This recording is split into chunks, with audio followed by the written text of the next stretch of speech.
It doesn't matter where you are in this country or in this world, right?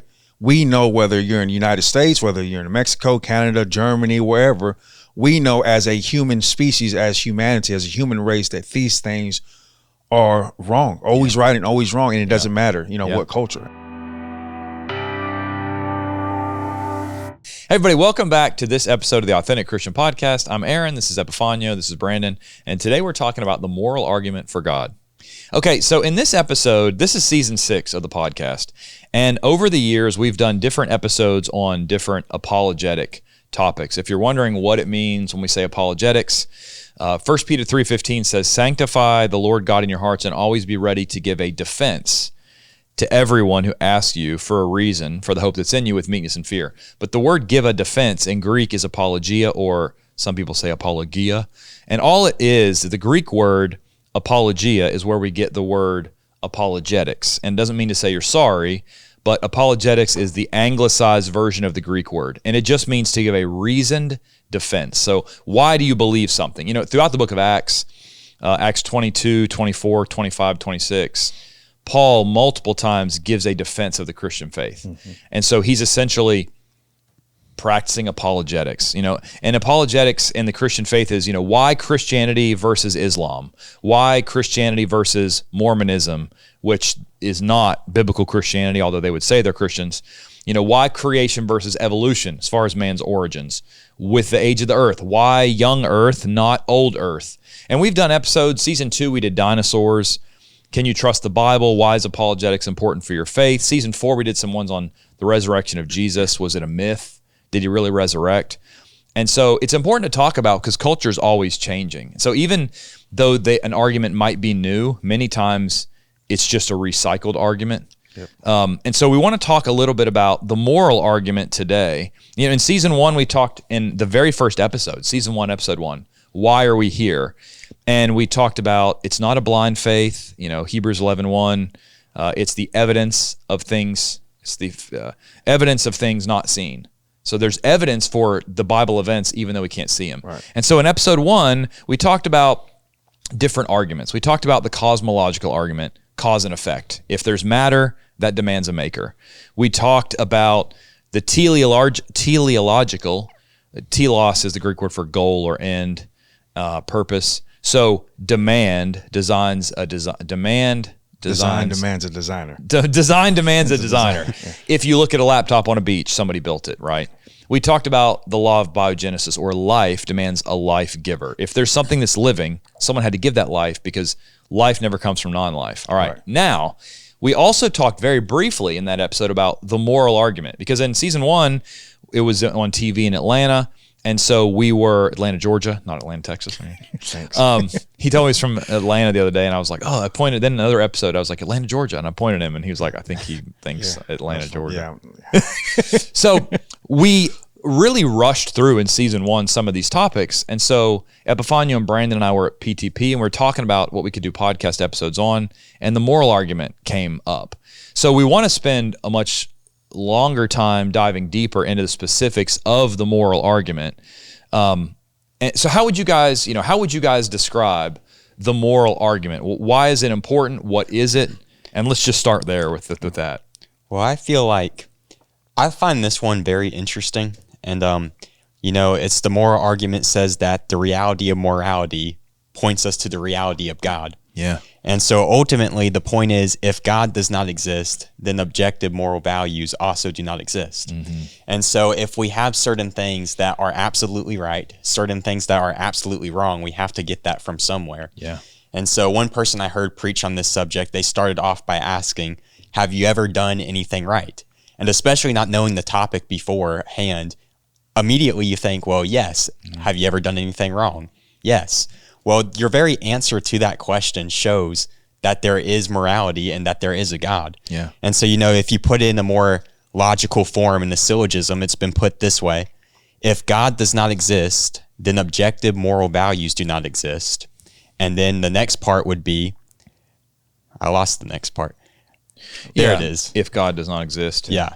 If God does not exist, then ultimately you would not have the objective moral values. Objective moral values do exist, therefore God exists, is the idea. Yeah. And I want to say this because there's so like personally, I've spoken to a lot of atheists or agnostics. Yeah.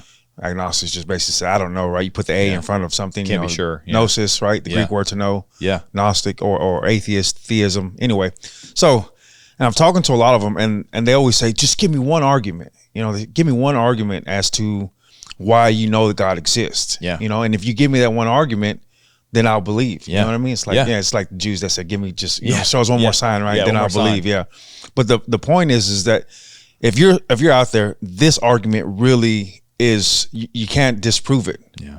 And so that, I think this is a foundational argument for all of very fundamental for all of us to keep in mind. And so when you think about that, if God does not exist, objective morals do exist, therefore God has to exist, right? And so like the simplest way that I think of is, okay, like Brandon said, are there things that are right and wrong, right? Like and normally go to the extremes, right? Is it wrong to murder, rape, abuse children? Is it wrong to do that? Of course. Of course it's wrong. Yeah. And the question, okay, why?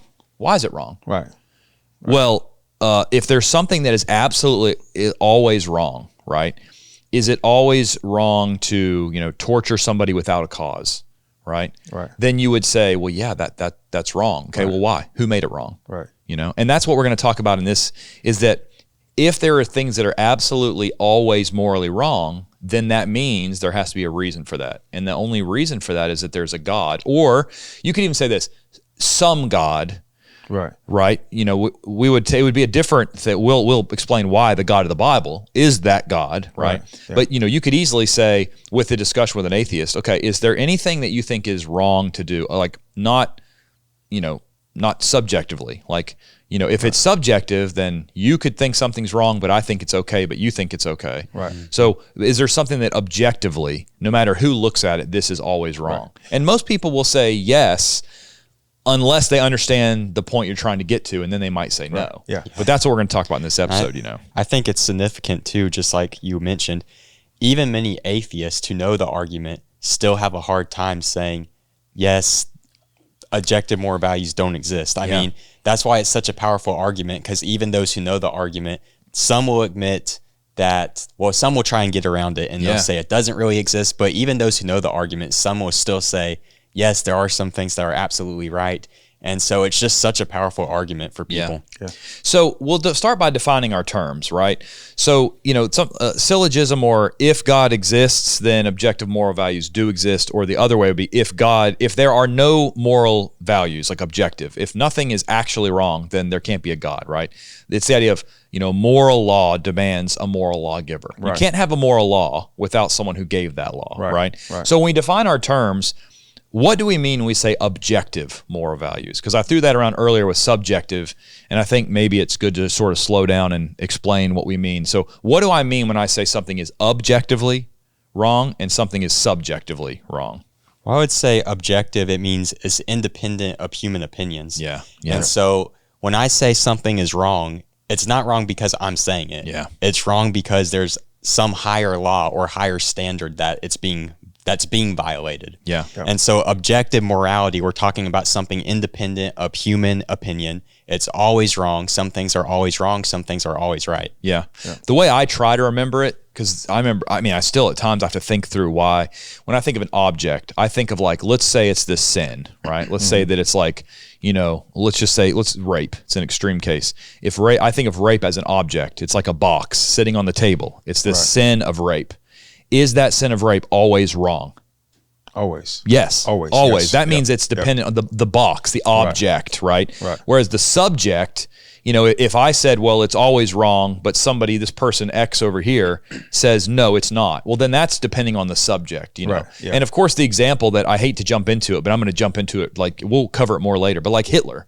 Right. Hitler exterminating 6 million Jews, and there was also other groups, disabled people, like Hitler. Let's take a box, the object, and set it on the table. Like, is what Hitler did wrong? Yes, of course it is. Yeah. So, although if you have a subjective value, that would mean, well, let's say Hitler's in the corner, and you say, Hitler, was what you did wrong? He'd say, no, it wasn't wrong to me. I thought it was a good thing. Right. And so we'll get into that more and talk, probably about the Nuremberg trials later. But that's essentially the syllogism, and we're going to reference a lot of resources implicitly and then sometimes like explicitly will say, go look at this article by the guys at apologeticspress.org. Right. My favorite apologetics organization, Dave and Eric and Kyle, those guys are great. We're going to reference some of their stuff, and Jeff and the whole team there. I feel bad mentioning names without mentioning Jeremy too. Rob and Jeremy all the guys. And all the guys, all of them. But go ahead. No, go ahead. I want to say this though, just because you may have heard it said differently. It's like I want us, to practically think about these things. You may have heard of things that are universal, or they're universal rights and wrongs, right? It's like, and we're going to talk about the Nuremberg trials with Germany. It's like, it doesn't matter where you are in this country or in this world, right?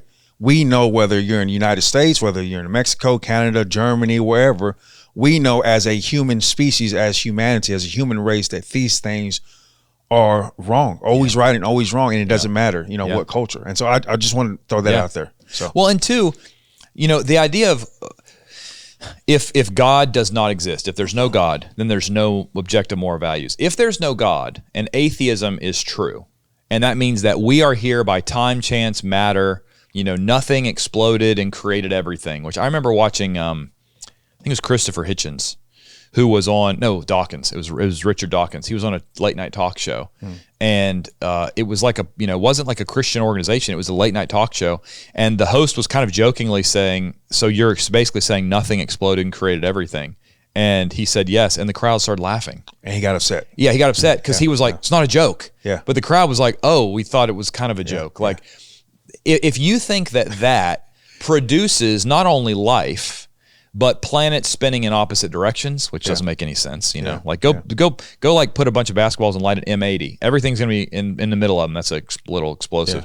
Everything's gonna move in like similar distances, similar spins. They're not gonna be going different directions, whatever. Right. Yeah. Anyway, so how does nothing create everything, life, but then sentience as far as human consciousness, and then this universal moral law? Right. Things are right and always wrong. Yeah. It doesn't make any sense. Well, if we're an accident, which that's what they're saying. And it's funny that you mentioned that, because he'll try to go on in that interview, and I don't know if it's that specific interview that you're referring to, but he'll go on and try to give a definition to nothing. Yeah. And so he goes on, he tries to say, Richard Dawkins, he tries to explain, well, this is what nothing is. And everybody's like, how are you having a hard time defining what nothing is? Nothing is nothing. Yeah, nothing is nothing. And so, so he was even more irate when they kept laughing. Anyway, so sorry. I remember Kyle Butt talking about one of his lessons about it. And Kyle has debated, like we were talking before, like we want to try to go interview Kyle and talk about all his debates he's had and stuff. But Kyle was debating somebody, or it was a lesson he saw, and he was talking about how they say nothing exploded and created everything. And then he showed some writers who define nothing. And it was like 10 to the negative 26th in size, but it weighed like 25 pounds. And I remember Kyle said, like, if you smacked me in the face with nothing, I wouldn't be upset. But if you hit me in the face with 25 pounds, I would say that's something. That's something. Yeah. But it all goes back to like they can't explain the origin moment. We can explain it, that there was a God. Right. But we all go back to this like very immediate point where some outside, we'd say outside force, they say they don't explain it and they'll maybe figure it out later. Right. But how does all that somehow lead to this idea of there's a universal right and wrong? It's always good to love your neighbor, right? I don't know of any culture around the world that would say that it's wrong to do good to the person next to you, right? Whether it's in your culture. Right. Now, there are things that are always wrong. Torturing babies, right? Right. Every culture, that's always wrong, okay? So we'll talk about more of that in a minute, but I think Eric, you were talking about a quote from Eric that said, the fact is most people, and you basically brought this up, even many atheists have admitted that real objective good and evil do exist. Eric Lyons talked about that in one of his articles.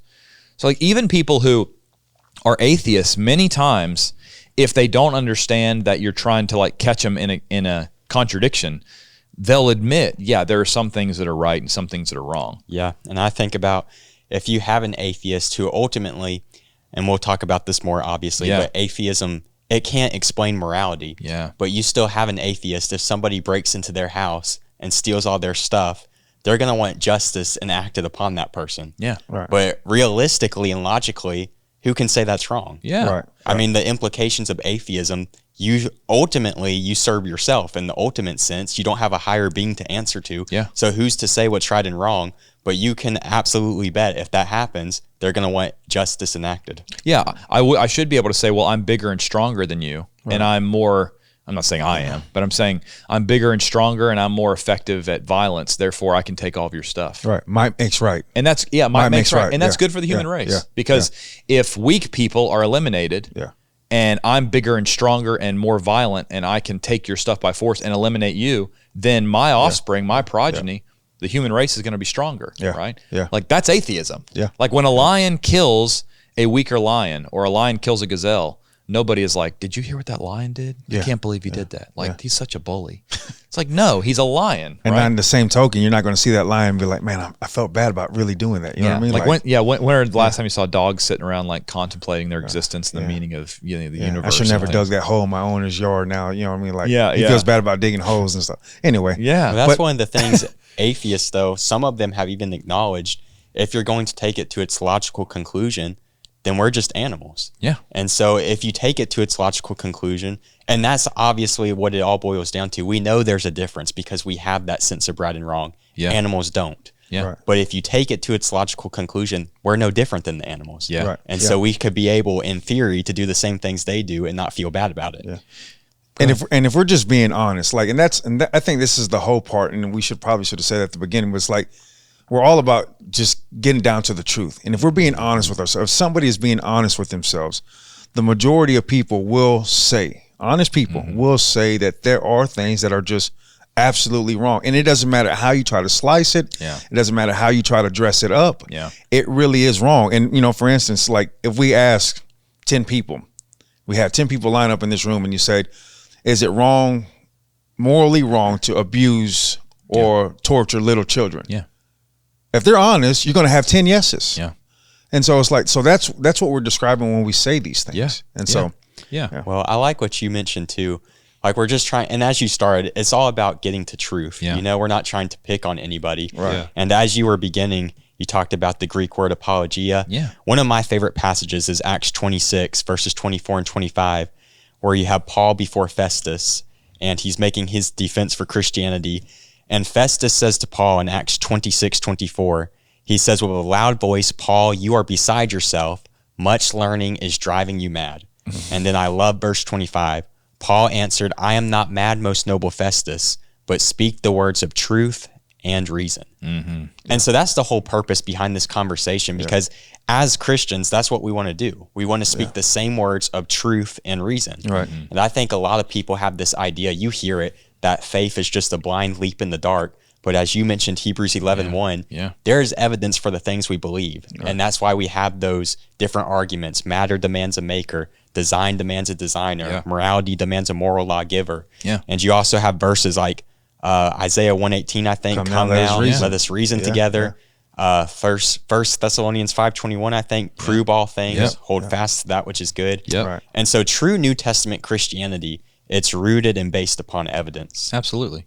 Yeah. I mean, if you're looking to, we would recommend you go watch, like Thomas Warren did a debate years ago with Antony Flew. You can watch it, Flew, like Flew, like a bird flew. You can watch it on YouTube if you just search like Warren Flew debate.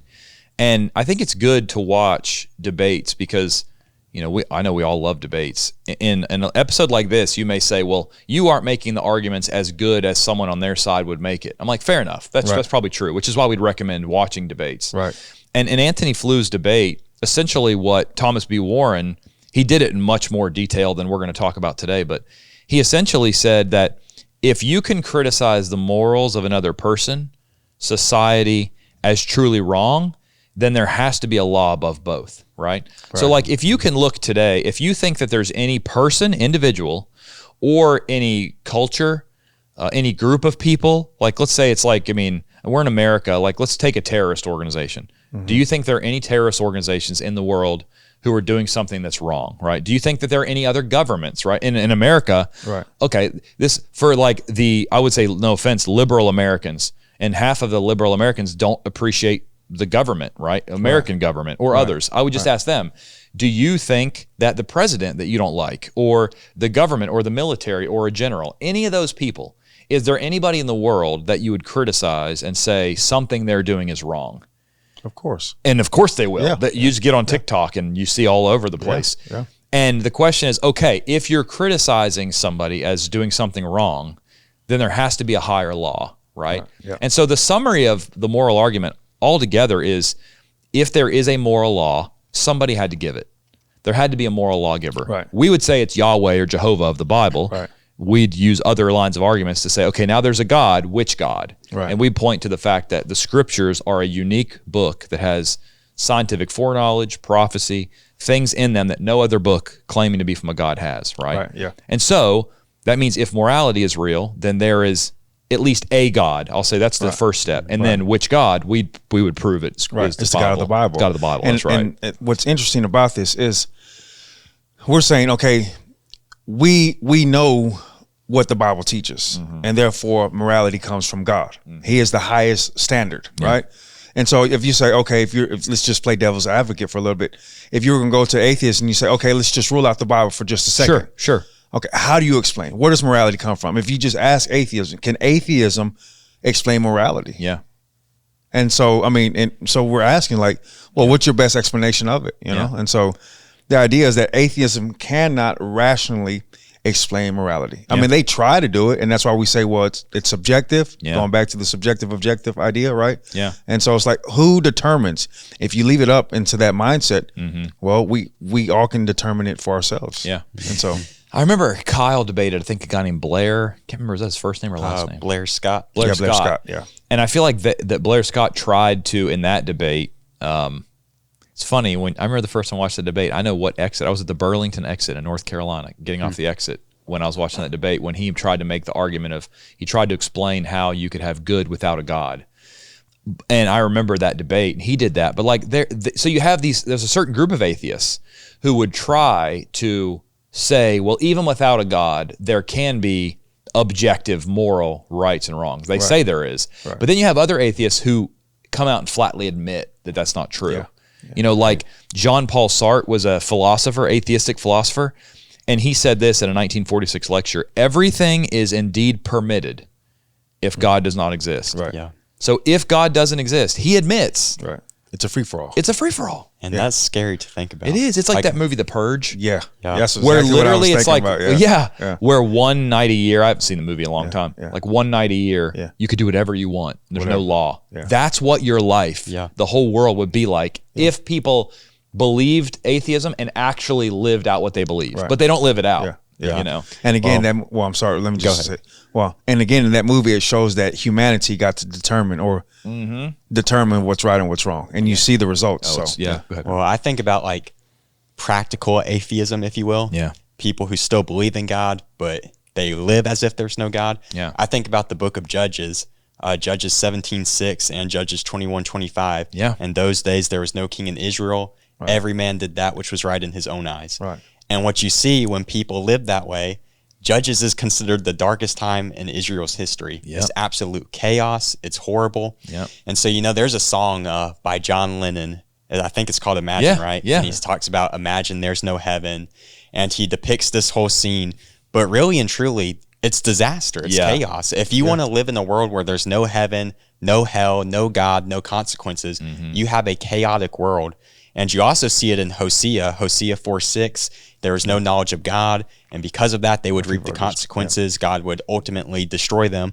But what you have in that same context is you see murder, you see all types of sin, just like in Judges. When people get away from God, chaos follows. That's just how it goes. It's funny too, like John Lennon of the Beatles, I remember he said, a quote, he said, "Christianity will go, it will vanish and shrink." He says, "I needn't argue about that. I'm right, and I will be proved right." He said, "We're more popular than Jesus now." And then he said, "I don't know which will go first, rock and roll or Christianity." Wow. So he said that. And it's funny too, because you're right. In that song, Imagine, I remember like when I used to play music and go to open mics, that was a song people would play because the melody was nice. Right. And I remember like one time actually listening to the words, and I'm like, imagine there's no heaven. Imagine it's easy if you try. Right. You know, no killing, no dying. I can't remember all the lyrics. Right. And I'm like, well, that sounds like Eden, but the problem in Eden was that people didn't follow God's command and sin into the world. Like atheism literally is the opposite. You know, like if you have this idea of like they paint this like Edenic picture of this is what it would be like with no religion. It's like, no, that's completely ridiculous. You know? Right. And I think that quote you just read a moment ago, everything is permitted if God does not exist. Yeah. It's scary, but I do respect the atheists who take it to its logical conclusion. Yeah, at least they're honest. Yeah, that's if all we want. atheism's true, then that is the conclusion. And even Charles Darwin, he admitted the consequence of rejecting God because he wrote in his autobiography, quote, a man who has no assured and ever-present belief in the existence of a personal God or of a future existence with retribution and reward can have for his rule of life, as far as I can see, only to follow those impulses and instincts which are the strongest or which seem to him the best ones. So what's he saying? If God does not exist, you do what works for you. Do whatever you want. It's a free-for-all. And this is not, this is not something we talked about, but as you're talking, it reminds me. So Friedrich Nietzsche, right? Yeah. The famous German philosopher, right? Back in like 19th century, right? He made the famous quote. You remember what his quote was? Like his most famous quote, God is dead. Yeah. Right. And so, and basically he's not saying like we can actually kill God, right? But he saw in the Enlightenment era, right? Enlightenment era, that isn't it funny how like Satan always dresses stuff up? Oh yeah. Enlightenment era. Enlightenment. We're enlightened. Yeah. Yeah. Let's deviate from religion and we're enlightened ones, right? Yeah. But he said God is dead. And the reality, what he was getting at is not that he believed that we can kill God, but he saw we were headed as a human race and how immoral and the decadence. And then he goes on into that quote. If you read his entire quote, I'm going to paraphrase this. He said that he called the human race the ultimate murderers. Like, and you think about that, and you think about this neo-atheistic movement, you think about where we are as a society today. You know, like once we get rid of morality, once we get rid of God, there's no line for morality. And so who gets to judge? And so it's like chaos. Well, that's like people say they want that, but you don't really want that. No, they don't. You don't want to live in the world. They want. Here's what they want. They want to be able to sit like in the Oxford, like I know at Oxford, they have a lot of these big debates where it's like, I can picture the room. I don't know what building it is, but you know, I've seen like Charlie Kirk, Ben Shapiro, and all these conservatives that will go into like the Lion's Den, and it's all these people at Oxford. But what atheists really want is they want a safe space where they can express their views and their values, and they want to say, this is what the truth is, but they don't want to live in that space. No. Like they don't want to live in the space where if they stood up in this room and they were like giving this explanation of atheism and that really there's no objective moral rights and somebody comes up and just like, you know, unalive them. Right.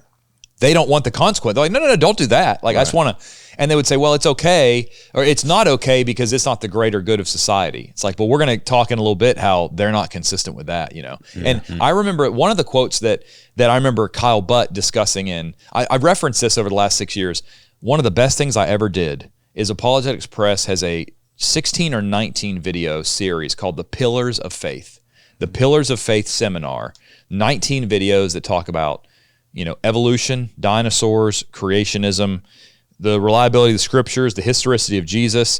But I remember in the one on evolution, he had the quote that we talked about earlier for the Provine quote. And William Provine gave a speech at the University of Tennessee. He was a professor at Cornell, which if you've ever seen The Office, that's a really good college, right? That's where Andy went. Anyway, he said this. He said, no purposive principles exist in nature. So he's like you said, he's the honest atheist. And he says, no inherent moral or ethical laws exist. Nor are there absolutely any guiding principles for human society. The universe cares nothing for us, and we have no meaning in life. Like, I think even people that claim to not believe in God, I've talked to a lot of atheists too. Most of the time I feel like, I'm judging their motives a little bit. I feel like what I've seen is that the people want to live a certain way. And when they realize that God and a conscience of doing things that they're doing are wrong impedes the way they want to live, it's just my judgment because I've known some personally, like good friends that have went that way. They want to live a certain life. Yeah. And what atheism does for them is it's the best way for them to convince themselves to quiet the conscience of saying, and I've seen some of them that they'll tell you now years later, oh, it was the argument, intellectual argument that made me an atheist. And I'm like, buddy, I was there. I don't think it was. Right. You went down this way. You wanted to live your life this way. And in order to salve your conscience, you looked for the intellectual arguments. Right. And now 10 years later, you forget. But I remember. Oh, yeah. And so what this does for you in a lot of people is it salves your conscience, but you still can't fully, because Romans 2:14 and 15 says there's this sort of inherent conscience built in to all humans. The Gentiles who didn't have the law of Moses, they still knew there were certain things that were wrong, right? And so, you've got this conclusion where people say they don't believe in a God and that there are no moral laws, and it's a free-for-all, might makes right. The biggest and strongest can do whatever they want to the weakest, and there's nothing wrong with it. But they don't want to live in that world. They want to talk about that world in a safe space. But they don't want to live in it. Thanks for watching the Authentic Christian Podcast. If you want to watch more content like the Authentic Christian, different programs, other podcasts that you want to learn about the Bible, I'd recommend you download our app, the Gospel Broadcasting Network app. Just get on the App Store. You also can find it on Roku, iTunes, etc. Search Gospel Broadcasting Network, download the app, and you can see the show, The Authentic Christian, and many, many other shows, dozens of shows, other podcasts, other shows that walk you through verse by verse through different books of the Bible, or even just different topical shows. So I would recommend you download the Gospel Broadcasting Network app. Thanks for watching. I'm with you. I think you said something earlier, like an honest atheist in my mind is like, is there such a thing? But anyway, sorry, it sounds like an oxymoron. But anyway, maybe consistent atheist. But here's it's like you said. I've said it for the longest, right? There's no such thing as honesty. That's true. Well, like, you know what I mean? Like if there's no moral standard, then being honest, they wouldn't believe. Well, there isn't one. Yeah. So you said like consistent, because you can be consistent in saying that there's never anything right or wrong. Yeah. Yeah, you can be. Yeah. Yeah. Anyway. Sorry. Semantics. But no. But the thing is like, I don't think I lost my train of thought now. No, you're good. You're good. Here it is. I got it back. So I'm not that old. But here it is that I've said it for years, what you just basically said. In layman's terms, it's like, I don't want to be accountable to anybody. Yeah. You know what I mean? Yeah, like I want to be able to live my life. I want to be able to go throughout my life and say, I don't want somebody telling me what I'm doing is wrong. And if I can silence Jiminy Cricket, that's what I call the conscience, right? Pinocchio.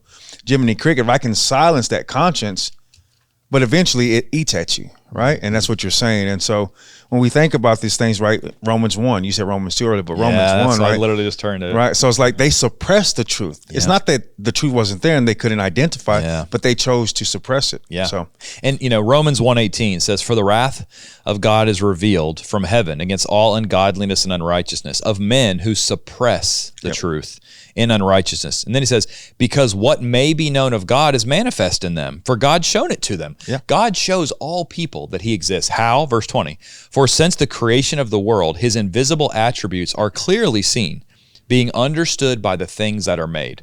Psalm 19, 1-4 talks about essentially, when you look at the stars, the creation, it says it doesn't matter what language you speak, they speak that language. Yeah. Like I can't express to somebody in Chinese or Cantonese or Mandarin Chinese, or probably the same language, but I don't know. I can't express that person in that language, but I could essentially know that even if they can't speak English, they can look at the stars and know there's a God. And that's what he's saying by the things that are made. Yep. And then he says God's eternal power and Godhead, so that they, the men who suppress the truth, they're without excuse. Because although they knew God, through the things made, they knew God, they did not glorify him, nor were thankful. But here's what happened. They became futile. Their foolish hearts were darkened. Yep. They weren't totally depraved. They weren't born totally depraved, but their hearts were darkened. It's a process. That's right. It's a process. Verse 22, professing to be wise. And I just think so much about, Psalm 14:1, the fool has said in his heart, there's no God. Yeah.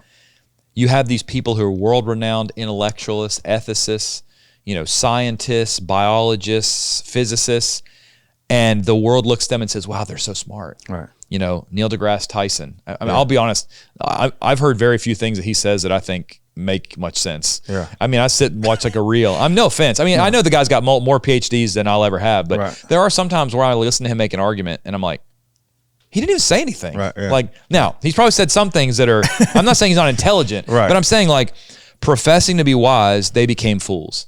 Right. With the amount of evidence, and you may disagree, but not you guys, but the Bible says that if you look at creation and you think that there is not a creator behind it, the Bible says it's foolish. Yeah. Right? I think that's how Paul preached to the Gentiles, right? Yeah. I mean, the Jews, he'd go to the Old Testament scriptures when he'd preach to them, but to the Gentiles, that didn't mean the same thing. And so he'd point to the creation of God to preach to those people because it's something that should be understood. Yeah. Going back to Psalm 19:1, design demands a designer. Yeah.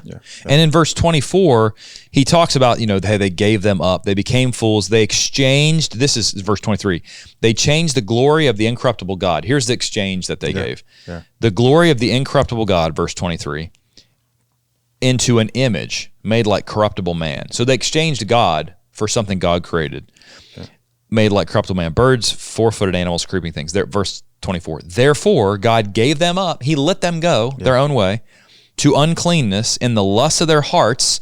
So they wanted to go this way, not because they didn't see the evidence. Right. It wasn't the intellectual argument. It was the lust in their hearts they wanted to follow.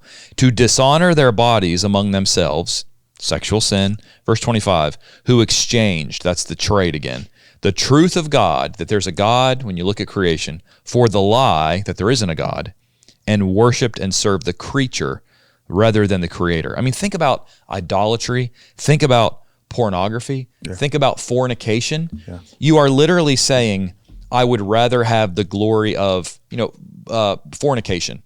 You're literally worshiping. You might not say you are, but you're worshiping, if you're a man, this physical creation, the body of a woman. Outside of God's bound of marriage, you're worshiping this created creature as opposed to the creator. And that is what I see. It's people have lusts. They want to follow the lust. Once they follow the lust, they inherently have a guilt, but they say, I don't like feeling guilty. And so they seek out these intellectual arguments that then tell them, oh, you don't need to feel guilty. There's no God. We're just animals. What you're doing is exactly. Whenever you see a lion that, has multiple, I'm not a lion expert, has multiple female lions, you don't think what an immoral lion. You think like, hey, passing on his genes.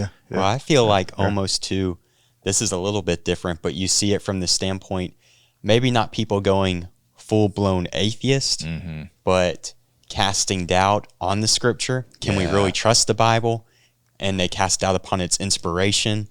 And so maybe God is not, the things we read, good men wrote it, but not inspired men, and things of that nature. And so that's a different conversation for a different day. But I do think that's the sort of stuff I feel like from people my age. And I've often felt like it's going back to what you said. It's just a way to get away from the strictness, if you will, of God's word. It's a way that I don't have to be bound by that because after all, those weren't inspired men. How can we really trust the scriptures? Things of that nature. But put it all together. So Paul calls it a lie in verse 25. And that's it, right? They exchanged the truth, right? Jesus said, you shall know the truth shall what? Make you free, right? And so it's like, I mean, if we're being honest, let's get to the practical level, right? That's what people are, they're lying to themselves. They literally have to lie to themselves when they deny the existence of God. They have to lie to themselves where they say, like, I know this is wrong, but, if I listen to all the leading, scholars or whatever, then they appease my conscience. And even though I know it's wrong, they tell me it's right. So they're a lot smarter than I am. So let me just go with them. So it's like, you literally have to lie to yourself every single day when you deny the existence of God, when you deny absolute morals, because that's what we're still talking about. I know it feels like maybe we might be, but that's what we're talking about, you know? And so, and then I find it very fascinating that God could have stopped them. Right. But Paul says what? God let them go. Let them go. Let them go. This is free will, right? Free will. Free will. Like you have the ability to choose what life you live. But then it's like when you hear about the consequences, you want to be upset. It's like you can't have them both ways. That's right. You know what I mean? You can't have free will and then, well, I don't want those consequences. So, it's like, you can't win. Yeah, you're right. So, I think, and we recommended the Anthony Flew debate. We talked a little bit about Kyle and Blair Scott. In 2009, Kyle had another debate with Dan Barker, who is a very well-known, outspoken atheist. I mean, it's funny. I remember at the time, I didn't know who Dan Barker was. Kyle's debated some of the world's biggest atheists. I mean, he really has. Like if you're not really educated, and I wasn't for a long time, and I'm not saying I'm now, but I'm more educated. If you're not more educated in who the atheist leading thought, most people know like Dawkins and Hitchens, but there's a lot of other big names, and Kyle's debated a lot of them. And in that debate, Kyle was talking about the design demands a designer and the moral argument. And we had talked about So Brandon was talking about how, you remember what Kyle asked Dan Barker about a previous debate of his? So Dan Barker debated a man by the name of Peter Payne. Okay. And Kyle Butt had researched it or watched it, or he knew about it when he debated Dan Barker. And in that debate, Dan Barker made a statement along these lines: all actions are situational. There is not an action that is right or wrong. I can think of an exception in any case. That was his quote. Okay, so he says there's no moral. Right. Okay. And so he takes the approach that you have to as an atheist and say, well, really and truly, morality, it's subjective. There's nothing that's absolute. And so during the Q&A session of that debate, a student asked him, if that's the case, when would rape ever be okay? And this is when Kyle's debating Dan Barker. Right. Yeah, Kyle asks Dan Barker. Okay. Well, that question, actually, a college student asked that question In a at different the debate. debate. Yeah. Yeah. And he between did with Parker. Peter Payne. No, Okay, Payne, Peter yeah, Payne. I Payne, almost said yeah. Peter Parker. Okay, so Peter Payne and Yeah. Dan Barker, Debated a student Spider-Man, asked that. yeah. Okay, all right. Well, I kept thinking Peter Pan. Yeah. But yeah, Peter Payne. Right. So yeah, a college student asked Dan Barker that question. in the Payne debate. When Okay. would Yeah. rape be permissible? Okay. And Kyle Butt knew about that. So Okay. when he debated Dan Barker All in the right. cross-examination, he brought it full circle and came back to that question. Okay, and when Kyle debated Dan Barker, I remember that it was about aliens. Can you outline that Q&A session? And once again, after you watch this episode, honestly, you can pause right now if you want. Right. Go watch Kyle's debate with Dan Barker. Kyle did great. Yeah, it's a great debate. Well, the question was, the guy asked him, sorry, and then, you can...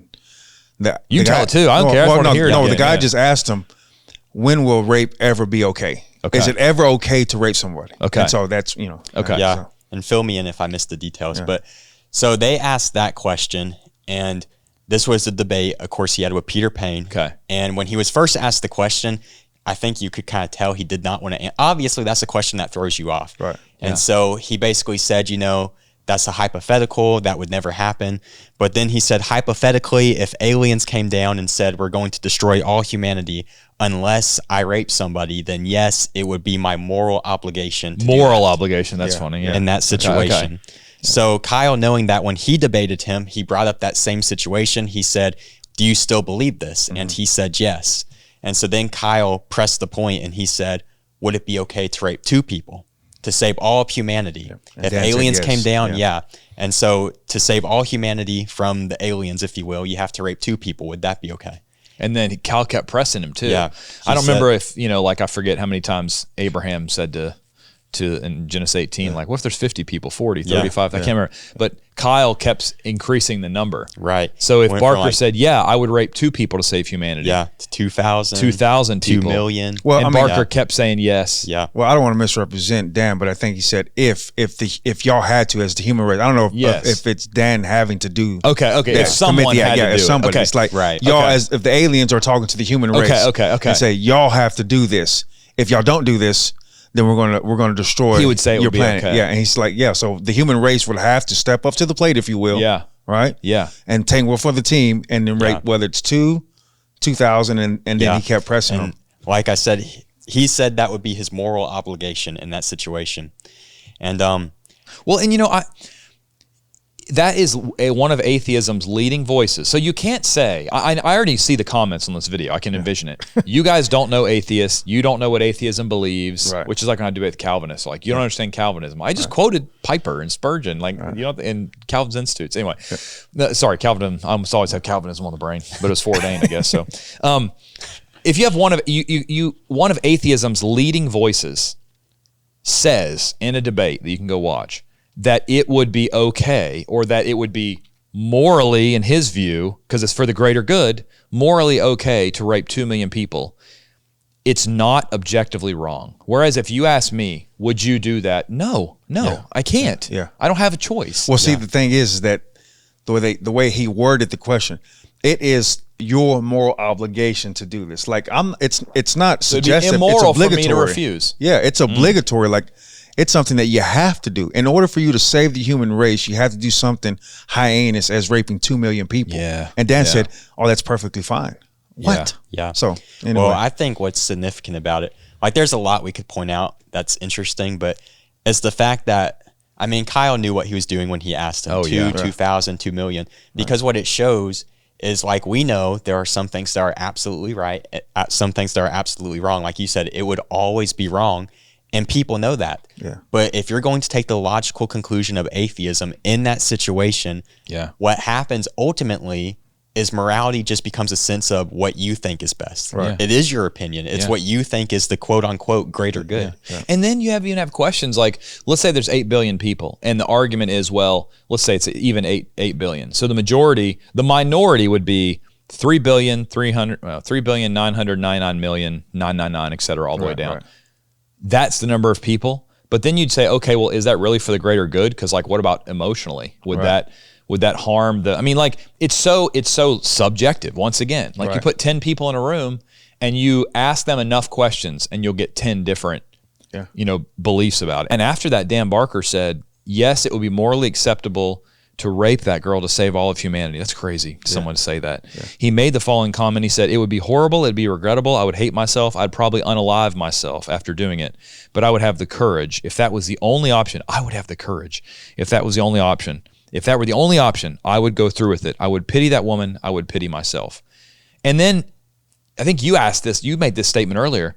If there are no objective morals, why would he hate himself for doing it? Yeah. Well, why wouldn't he be proud of himself because it was his moral obligation? Right. I mean, you know what I'm saying? Yeah. Like, there's just so many inconsistencies. Well, here, as far as at least he's not guilty. Like, you don't have to be proud. Yeah. You don't have to hate yourself. You can be indifferent. Yeah. You see what I'm saying? You could say, like, I know I didn't do anything wrong. Right. I did what was right. Situationally, but I still feel bad about it. Why would you even feel hatred for yourself if there was not a conscience telling you this is morally wrong? Yeah. Mm-hmm. You see what I'm saying? Yeah. And I watched, it was Kyle did a video after the debate, and he brought that up. Just, if it is morally acceptable, like y'all just mentioned, why would you feel that way? Yeah. And it's because deep down, we know there's still something wrong. We know it's wrong. And the thing that I do think is significant, because let's say he really and truly believes this is morally right. Mm-hmm. On a societal level, we still know better, though. Oh, yeah. And we know that it's wrong. Yeah. Well, and not only that, and I'm going to say this because we were talking about it earlier, but shouts out to Cody McCoy because we were talking about this. And it's like, if evolution is true, right? Hi, Cody. Cody's a great guy. Yeah, Cody is, man. Like, if evolution is true, right, and it's all about, survival of the fittest and getting rid of our weaknesses, and that's why, we're superior now than we've ever been as far as the human race, right? Why do people still feel guilty? Yeah. Like, there's nothing good that comes from guilt. Nothing. Yeah. And so that would be classified as a weakness. So why do we still feel guilty? Even the world's leading atheists, they feel guilt. Yeah. Why? Yeah. And if it's evolution, I can tell you right now, if the idea of evolution, which Charles Darwin was a racist, I don't know if you may know that. Oh yeah. His book, it was like Origin of Species and Survival of Favored Races. Oh yeah. But they don't want to talk about that part. No. Because Charles Darwin, they're like, we don't want to show that like our historical legend of evolution actually thought that certain races were favored. But the idea that people, animals have evolved from monkey to man, and that the survival of the race, the survival of the fittest, right? Mm-hmm. The question would be, if you have someone that experiences guilt, that would slow you down in a situation. Like, if you had two people that were going to commit heinous acts, but they wouldn't be heinous, acts of survival, right, and you had, let's say, a robotic person that had no emotion and no guilt, and one that had emotion and guilt, which one would survive? The one that had no emotion, no guilt, probably. Now, they'd probably have some argument, well, he wouldn't do well in a society. And it's like, well, who cares if he wins? Maybe, I don't know. I'm trying to think how I would argue this as an atheist. Maybe I'd say, well, 10 people with a conscience could defeat one without one. But either way, there's no standard. That's right. It's just whoever thinks. And so if objective morality is real, there has to be a God. Right. Has to be some divine being that gave it, you know? Yeah. And I think that's why it's so powerful. Mm-hmm. Most people, even atheists, have admitted that it exists. And so then they spend the rest of their brain power trying to rationalize how it can still exist even though there's no foundation for it. Yeah. Yeah. When Thomas Warren debated Anthony Flew, I know that Warren submitted some questions, and one of them was, we talked about Hitler earlier. He asked this to Flew: in murdering 6 million Jewish men, women, and children, is a question, true or false? The Nazis were guilty of real, objective, moral wrong. And Flew's answer was true. So he said, true, objectively, moral wrong. The Nazis, Hitler was guilty. I know many people felt like because he answered true, because that was, I think, questions they exchanged before the debate started. Yeah. Because he answered true, he lost right then. Yeah. Yeah. Because the idea is there objective moral wrong? And just for those who are going to watch this, be watching this, like people may not know who Anthony Flew is. Yeah. And in the 1970s, He was the guy. He was the premier atheist. Yeah. It wasn't like he was just Thomas Warren was just debating some, average Joe. Like he was the, and I think the story was that later on he came to faith. Yeah, before he died, Anthony I heard Flew. that he basically said he believed in God. He believed in like God. he gave up his atheism, Gave believed it in up. God. Yeah. Yeah. I want to say, I'm going to Google it. Did Anthony Flew write a book about Yeah, he did. God before he died? Yeah, Didn't he he write did. a book saying he believed? Yeah, I think so. I can't remember the name of it. Okay, and this is Wikipedia, which you know it's always true. I'm just kidding. But this is what it says. It says, this is AI overview, so you know it's true. I'm kidding. It says, both of these sources, though, Anthony Flew wrote the book, There Is a God, How the World's Most Notorious Atheist Changed His Mind in 2007, detailing his journey from atheism to believing in a creator God, which was published before his death in 2010. So watch that Anthony Flew Thomas Warren debate and realize that this guy is the equivalent of like Richard Dawkins, Sam Harris, Christopher Hitchens. Like he's the world's leading atheist. Oh yeah.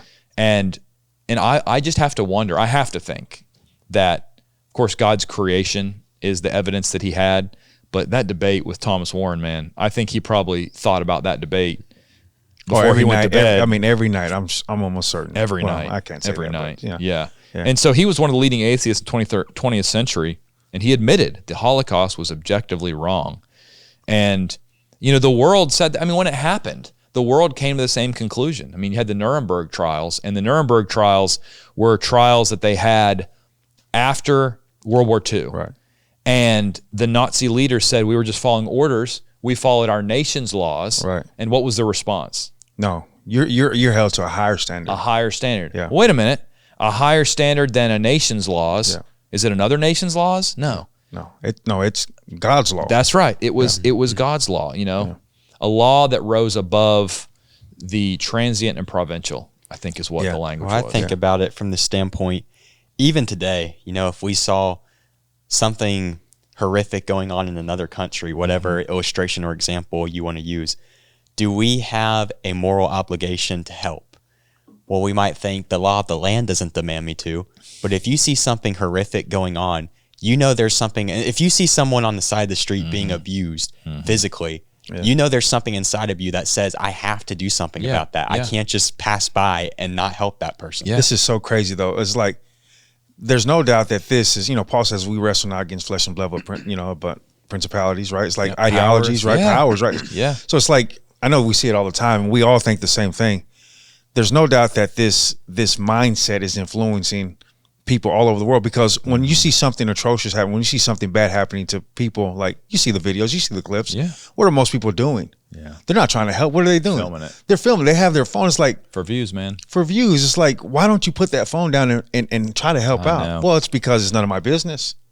Like that's them. Or like, I would rather video it and get the views than help. That's insane to It me. is insane, man. Yeah. So It's like insane. Look, that's like a soapbox, but it just drives me crazy whenever like someone goes like a grocery store and they're like, you really look like you're down on your luck, man. Here's $100 bill. The person's like, oh, thank they you. record it, yeah. And you're like, oh, that's so sweet. Until you're like, the camera guy's right there like, oh, like, hey, let's go give someone. It reminds me of like Matthew 6, basically about don't do your good deeds before men because you have your reward. Yeah, that's the reward, Like right? your Yeah. reward is views. Like, anyway.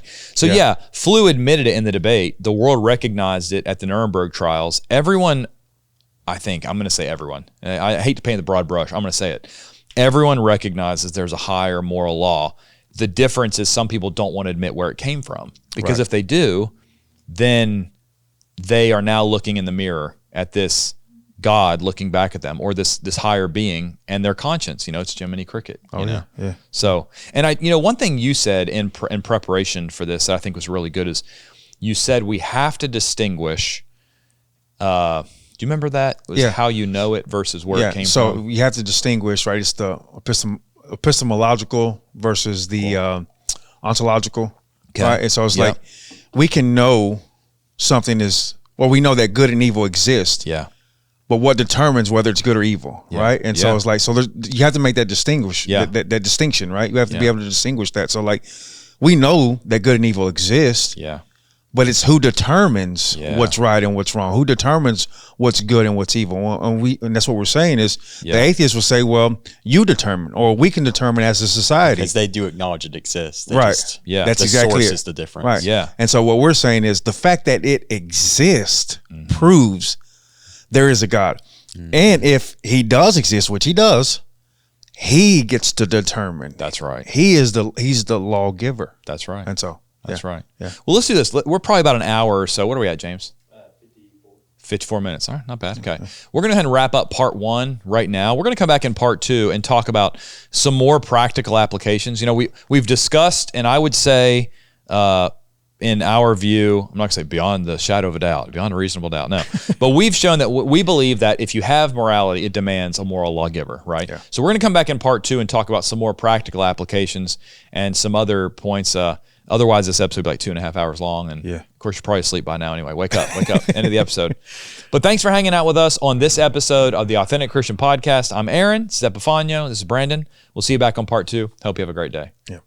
Thanks for watching the Authentic Christian Podcast. If you want to watch more content like the Authentic Christian, different programs, other podcasts that you want to learn about the Bible, I'd recommend you download our app, the Gospel Broadcasting Network app. Just get on the App Store. You also can find it on Roku, iTunes, etc. Search Gospel Broadcasting Network, download the app, and you can see the show, The Authentic Christian, and many, many other shows, dozens of shows, other podcasts, other shows that walk you through verse by verse through different books of the Bible, or even just different topical shows. So I would recommend you download the Gospel Broadcasting Network app. Thanks for watching.